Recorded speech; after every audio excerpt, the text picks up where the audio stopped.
Just be glad for all you have that's in today.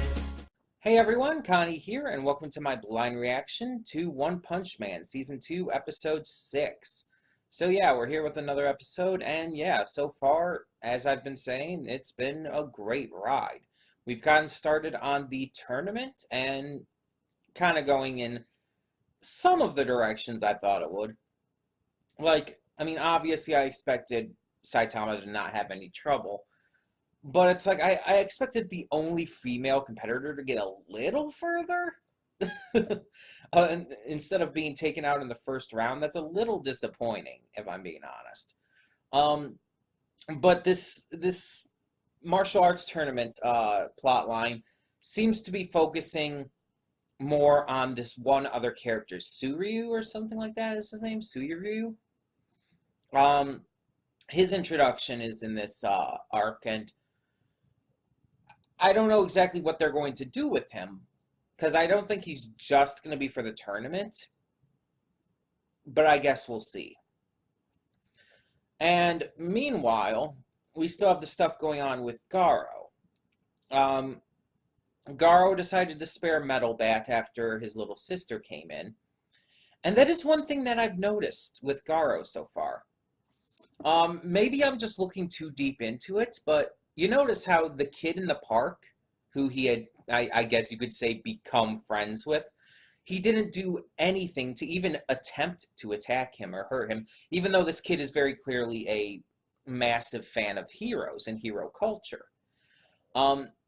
Instead, he's you could kind of say he's using the kid to get at the guidebook and get all this info about the heroes and stuff that he's hunting. But yeah, there is almost this weird kind of pseudo-friendship to it. And now, when he's hunting Metal Bat and everything, you see Metal Bat's little sister come in, and all of a sudden he's just like, nah, I'll kill you later, and walks off. And at first my thought would be like, okay, he's tricking him or something. He's trying to get him to let his guard down. But no.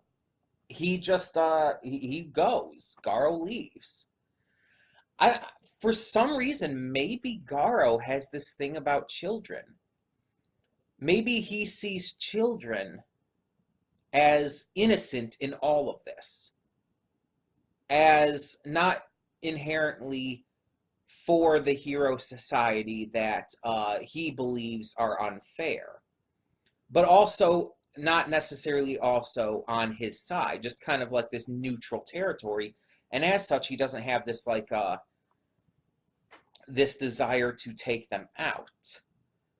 He's only after the heroes and those who they work directly for. So the question is, what would come into play if he had to go, if he like hunted down someone like Child Emperor, who is a kid and a hero?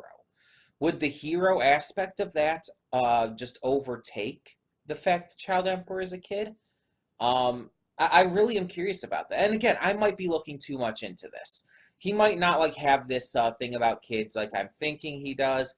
It might just be a completely coincidental thing that he just is let Metal Bat live and everything.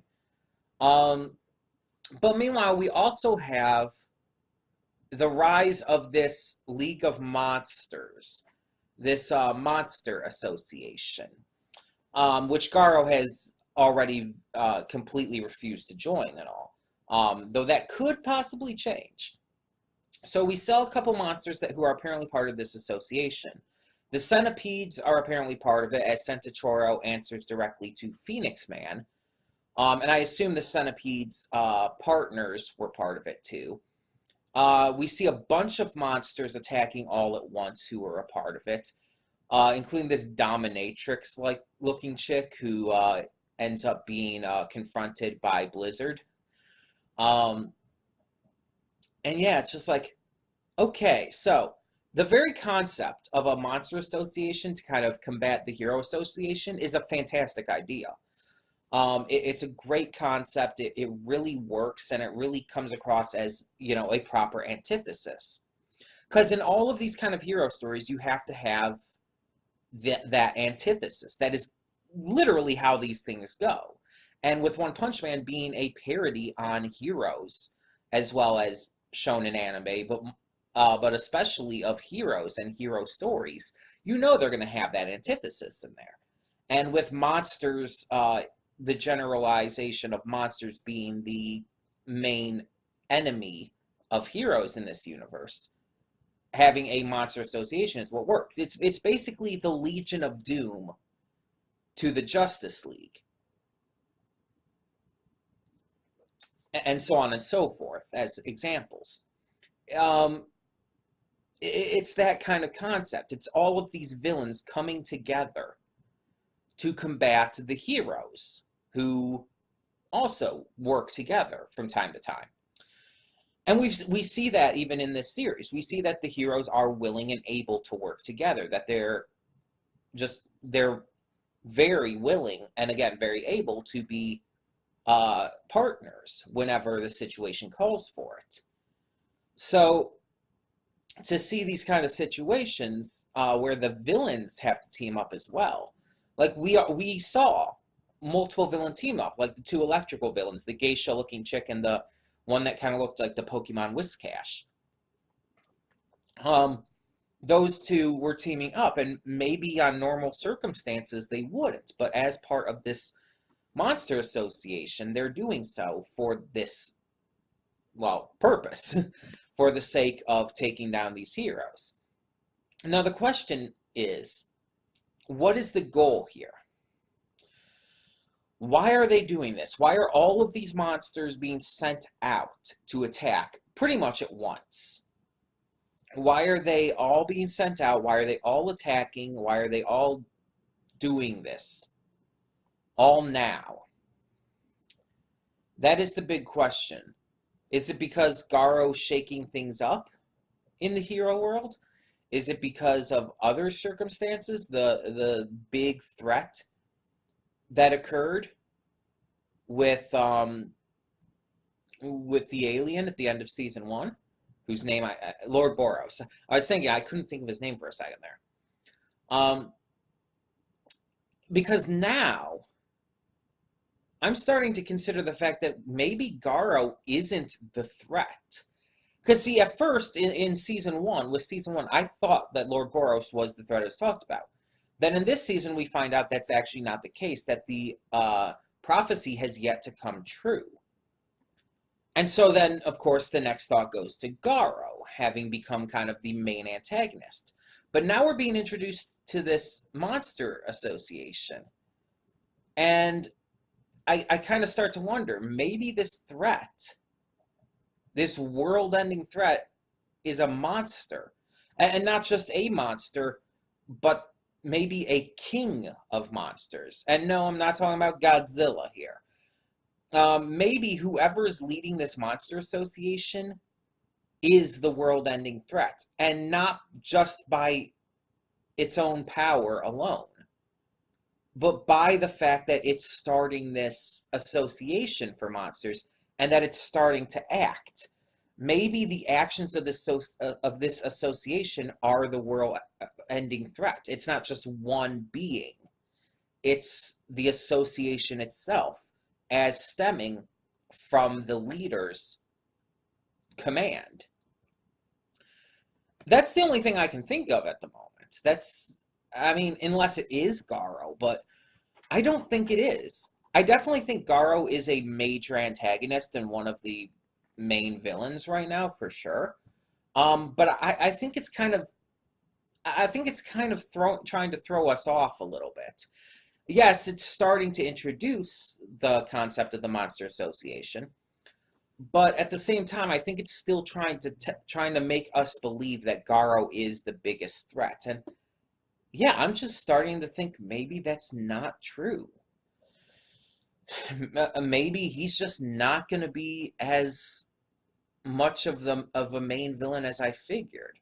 I mean, I don't know. I could be completely wrong.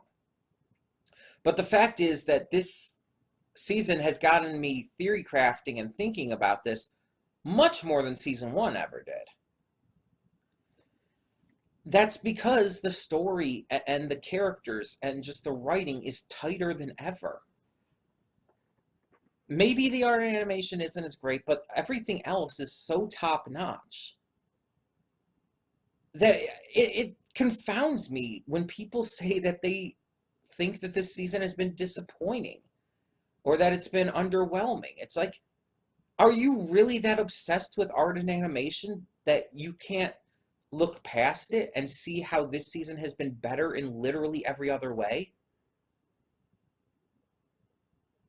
These past 5 episodes have been better than pretty much all of season 1, except, again, in the case of art and animation.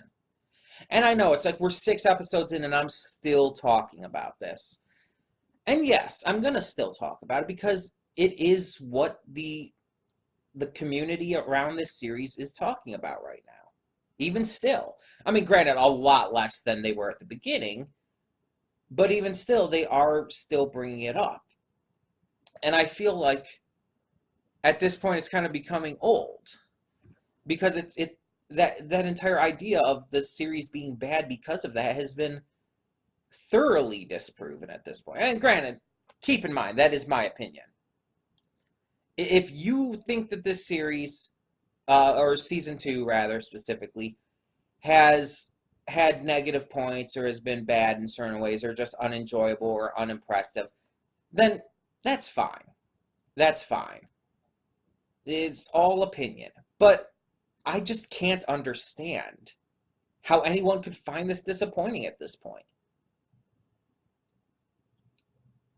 It's just so much damn better than season 1, in my opinion.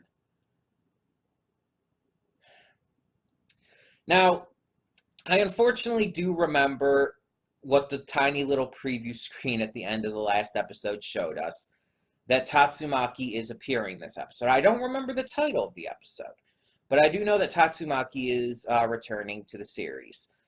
And it's about damn time. Tatsumaki is my favorite character in One Punch Man. She has been pretty much since she was first introduced. And I can't wait to see how she does in this one. Now, considering her sister, Fubuki, is currently fighting the Dominatrix monster, I don't remember her name. I'm just going to call her the Dominatrix monster for now. I'm wondering if Tatsumaki is going to come in and get involved with that. Because we know now that Fubuki actually has a lot of... she does have respect and love for her sister, but she's also jealous of her. She's jealous of her fame, her popularity, her power. And so I'm wondering if maybe, unfortunately, Tatsumaki is going to come in and kind of steal her thunder. It's very possible, is what I'm saying. I mean, Tatsumaki's the #2 hero. That's freaking huge. She's stronger than Silver Fang. Think about that. Think about how fucking powerful Silver Fang is. And Fubuki's only the top of the B class. So it's like there's so much to unpack with that. And again, she does clearly love her sister and everything. She does clearly support her and look up to her and admire her even. She's just jealous at the same time. It's very possible to be both. And it's almost, I almost don't want her to steal Fubuki's thunder. But at the same time, it's fucking Tatsumaki, and she's my favorite character, and I love her. And it's like, I want to see her shine. I want to see her do awesome stuff. I don't know. I'm kind of conflicted on this. Now, we also know that Tatsumaki is kind of a yandere archetype. Or tsundere, rather, not yandere. Definitely not yandere. She is a tsundere archetype. But I don't think we've seen her interact with her sister. So I'm wondering, like, wouldn't that be interesting if she's actually really nice to her sister rather than continuing the tsundere thing? Wouldn't that be fascinating? Like, she's tsundere and yelling at everyone else and just shit-talking people and bragging about how strong she is, but then to her sister, she's all supportive and loving and happy. That would be amazing. And it would honestly make me love her character even more. But if she is the same to her sister, I'm hoping she at least shows that she does care for her. Now we know Fubuki is much older than her sister, despite being smaller. But I don't think that's going to come into play. I don't think that's going to come into play in regards to their relationship. Yeah, I'm really excited to see where this goes. I'm really excited to continue to see this martial arts tournament. It's been interesting, and I really want to see more of it. And I hope they don't skip over just every fight or like skim past it all. Because we didn't even get to see Lightning Max take on Ring Ring, and I wanted to see Ring Ring fight, and I wouldn't have mind seeing Lightning Max fight either.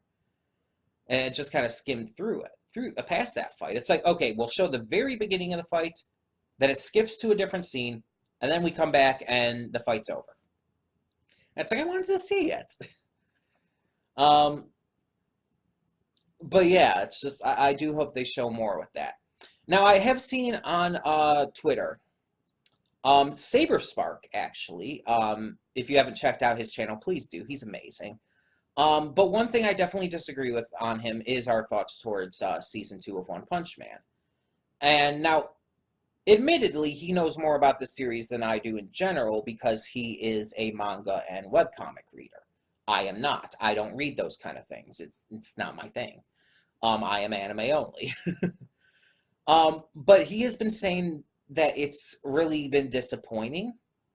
And he's even said on Twitter that the writing and stuff is fine, but it feels like it's being rushed and stuff.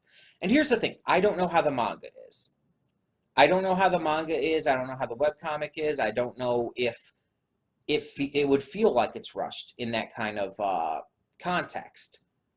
But from my context, from the context of an anime-only view, from the context of viewing the anime as its own thing, which, as I've said before, I think all anime should be viewed as, it's not rushed in any way. In fact, I'd actually wish it would actually be going a little quicker with certain things. Not that I'm using that as like some kind of negative against the series. I'm just saying there's a couple things I do wish it would have, it would be kind of getting to the point on. Like, it's almost like it's trying to hide Silver Fang's intentions a little bit, for example. Even though we know what all of this is about. It almost feels like it's trying to hide that, but it's definitely not going too fast. It's definitely, it definitely could be going a little quicker, if anything. But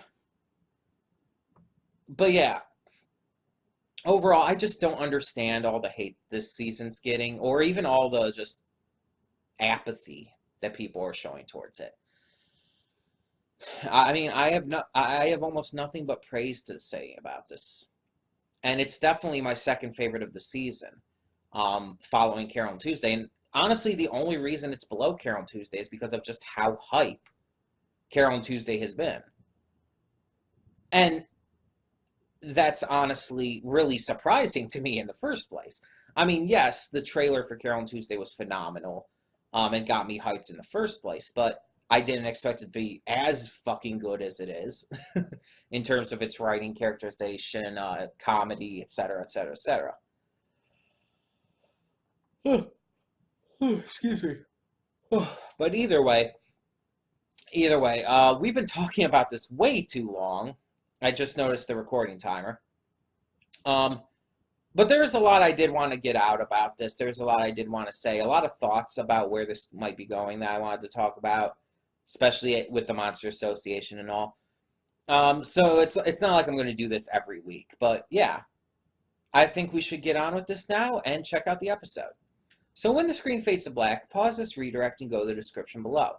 Follow the link to the reaction, and after you watch it, come back here to the redirect and resume play.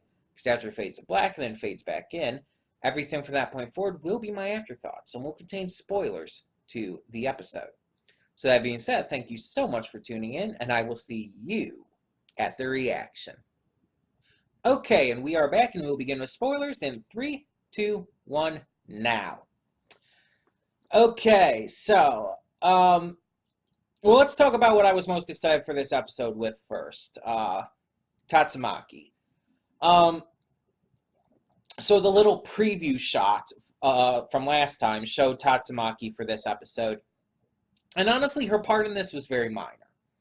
We saw the continued fight with Blizzard and Super S, and saw that the entire Blizzard bunch had been taken over by the whip.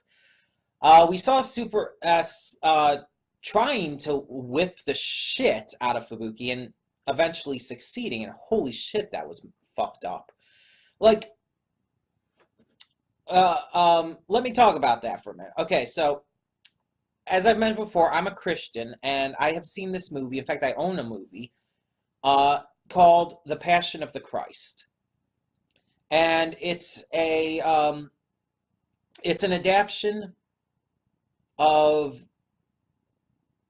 well, basically the crucifixion and all of Jesus. And I mean, there's a lot more in it than that, but that's the big part that stands out to most of the people who have seen it because of how brutal and intense that is. When Jesus is getting the lashings prior to his crucifixion, it's hard to watch. Not just as a Christian, just as a viewer, seeing that kind of shit happen because of how gruesome and brutal it is. It's portrayed in a very, in my eyes, a likely realistic manner. In the way that is how you would imagine a lashing, like a real legitimate, horrifying lashing to occur. And obviously with a show like this, it's not going to be as brutal, it's not going to be as bloody and violent and terrifying looking. No. But it's still going to be pretty messed up when you see Fubuki's dress torn, having the entire back torn out, with all of the lash marks on her bare back, and it's just like, that hurts to see. And not just because it's Fubuki, it would hurt to see for anyone. Just the concept of that, like, imagine how that would feel, especially since this isn't just your ordinary whip. It has thorns. So in all legitimacy, something like that would be digging into her skin. It would probably, in some ways, maybe even tear a couple chunks out of her flesh. With the speed and ferocity that Super S was whipping her with, that would be fucking horrifying. And again, they didn't display it in this as brutally as they could have. But I honestly wouldn't expect them to. This show isn't that mature. It's not like it's something like Hellsing Ultimate or something. But it was still fucked up to see that kind of thing and to have the implication of all that. And then to find out, and then we find out afterwards, that apparently Tatsumaki, with her sidekick powers, she actually has a link to her sister. And that she can like, find out when her sister is in pain or trouble or whatnot. And so when Fubuki's being, like, utterly defeated, to be completely honest here, we see, like, she's hyping this up, and we see this, like, destruction in the background and everything as Tatsumaki's making her way there. And again, as I said, Tatsumaki's part in this episode was actually pretty minor, all things considered. It's like she came in, defended her sister, and then kind of left after Fubuki was okay. And I was saying during the reaction, as Fubuki was hyping this all up and talking about how her sister can tell when she's hurting and stuff, I'm like, oh, is Tatsumaki like a protective big sister? And she kind of is. We kind of got that with this. That Tatsumaki, she came in, and even despite her sister's pleas, she attacked those who were hurting her sister, who were endangering her sister. And Super S escaped, yes, but she accomplished her goal there. And you noticed when Fubuki told her, like, they're on our side, you noticed, It was very, very minor, but you noticed Tatsumaki kind of react to that. She kind of had this little twitch, this little motion that told us that she did hear that. And that's why, in the end, she did basically just injure them and incapacitate them instead of going as far as she could have. I think that she did hear her sister's words there, and did hold back. Tatsumaki may be a bit tsundere, or however you want to pronounce it. She might be a bit of a sassy lost child. But she does care about her loved ones, and I think that's been made very clear here. And I really appreciate that. I really like that. And yeah, it makes me like her even more. I just wish there was more of that in the actual episode.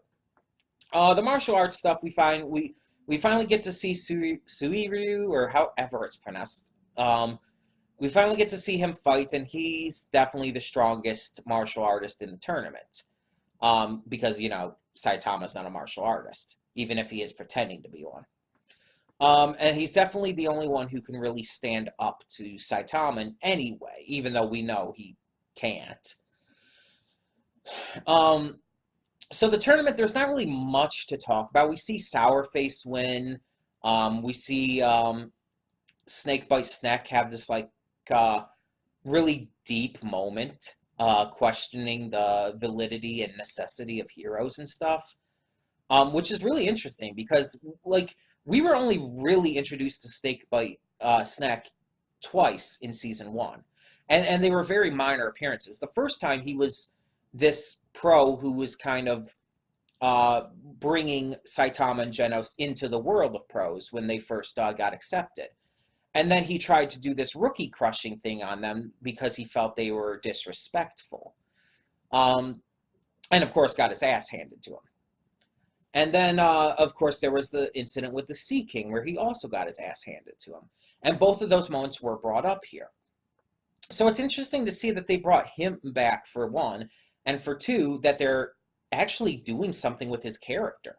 I don't think he's with a show like this that has such a massive ensemble cast. I don't think he's gonna be like a big deal going forward or anything. But it's cool that they did something with him at least. Now we see by the end that the Monster Association is continuing to engage their attack. They're just going all out. There's no restraint on this at all. And that's terrifying because it's clearly proving to be trouble. There are more monsters continuing on their path to different places, including one of them headed straight for the arena. All of these pro heroes, Metal Bat, Metal Knight, and even Genos have been just completely taken down. And on top of that, we get to see the one behind it all. In the post-credits scene, we get to meet Demon King Orochi. Now I think this guy is shown briefly in the opening. So there is kind of that little bit of build up to him. But this is the first time in the actual content of the show itself that he's shown. Demon King Orochi. I do get the reference. I definitely understand that. That's terrifying. Not just his size. Size doesn't necessarily always matter. What's truly terrifying is his presence. And the fact of course, what he's based off of. And I'm not going to even spoil that for you guys, because, if you want to know, look up what that means. But, I don't want to possibly spoil what could be his abilities and everything for the future, because let's just say that is a very fitting choice they went with there for the leader of this Monster Association.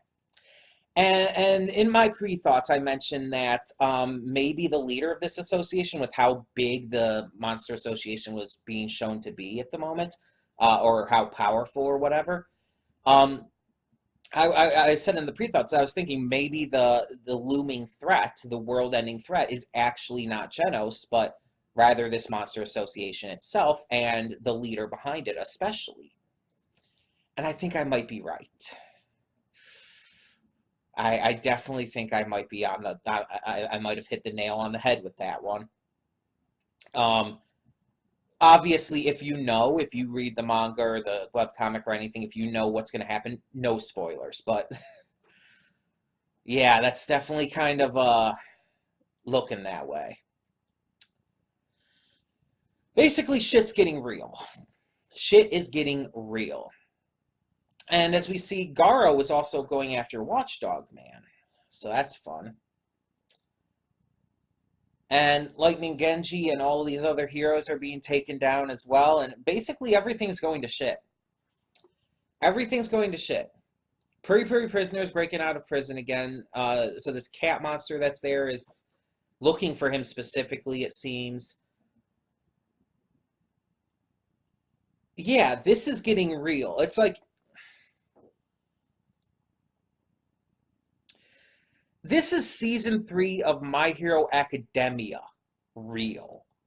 Like, seasons 1 and 2 of My Hero Academia were great and did amazing things. But season 3, it got real, and it got real fast.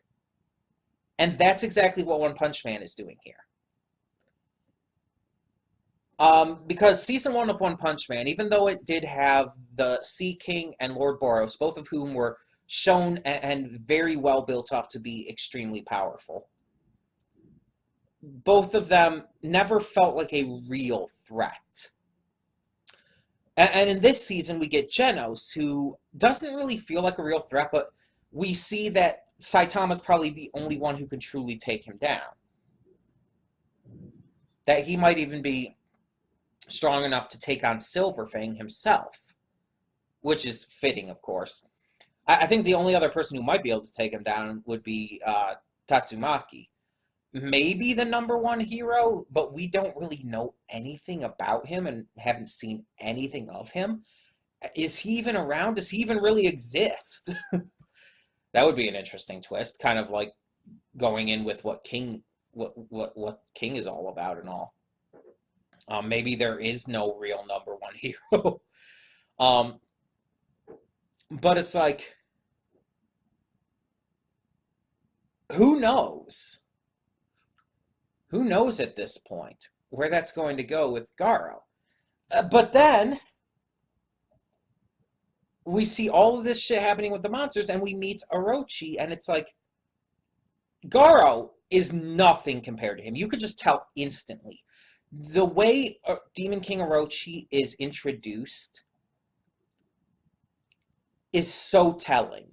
Everything about it is telling on how strong and how much of a threat he is. Even just the way that shot is, like, shot, for lack of a better word, is the way it's set up, the way we're, like, looking up at him. We're not looking forward at him. We're looking up at him from a very low perspective. And he's shown to be in this massive form, not only just in terms of his appearance and his physical size and everything, but he has this commanding presence because of the shot composition. And it makes him come across as this legitimate threat to everything. And it's definitely, like I said, making me think that I'm right, that he is what the prophecy is about. Now, the question is, where has he been all this time before this? Has he just been biding his time, planning everything out for all these years? Where did he come from? There's so many questions to that as well. Because all these monsters seem to come from somewhere. A lot of them were human at first. Like, a lot of them seem to be like, oh, I love this so much I turned into a monster. Like Crablante. I liked crab so much I turned into a crab. What? And wouldn't that be interesting if we somehow found out there was some, like, kind of thing going on where Orochi was, like, infecting people? And it's not like, oh, just like Crab Lante turned into a crab because it was obsessed with eating it. But maybe it's like Crab Lante's obsession with crab is what was like, it's what caused him to take that form when Demon King Orochi's whatever, poison or mutagen or whatever affected him. It just like kind of, that's what created the form. That would be fascinating, wouldn't it? Like, the very concept of a lot of this is just fascinating. Oh. Yeah, I said it in my pre-thoughts, but I cannot understand how people think that this is disappointing or underwhelming compared to season 1. Like I said in the pre-thoughts, this is better in every possible way except art and animation. And honestly, who gives a flying shit about that right now? With story this good, with theory crafting this good, with characters and shot composition, and just everything this well done, art and animation don't matter at all. This could be like Inferno Cop levels of bad animation, and it wouldn't matter. That is how fucking good this story is right now.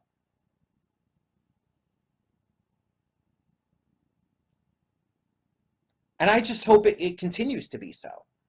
I just hope that this continues to impress as much as it has been. This is honestly what I wish season 1 could have done for me. I wish season 1 could have been this damn good. Season 1 was good, don't get me wrong. I did enjoy it, but honestly, I thought it was overhyped as hell.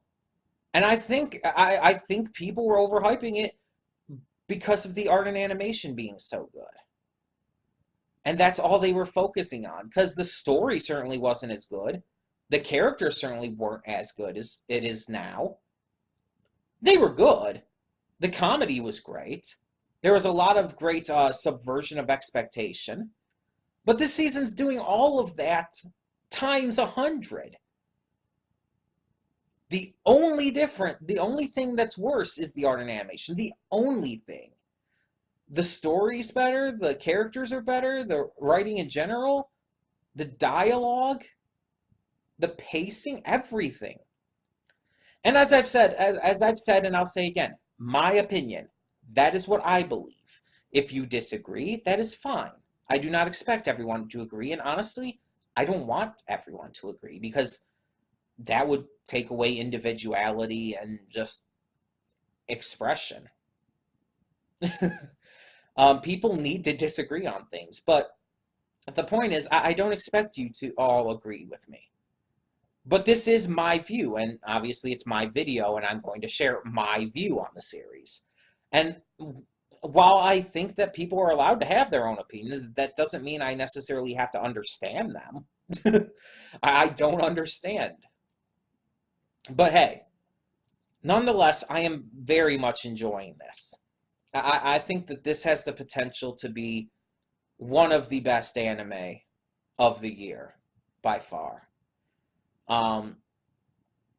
It is a very close second to Carol and Tuesday, but Carol and Tuesday is definitely still inching out. Just based on just personally, funny enough, personally, what I just really love about the series and everything. I just love the way Carol and Tuesday is doing things a little more.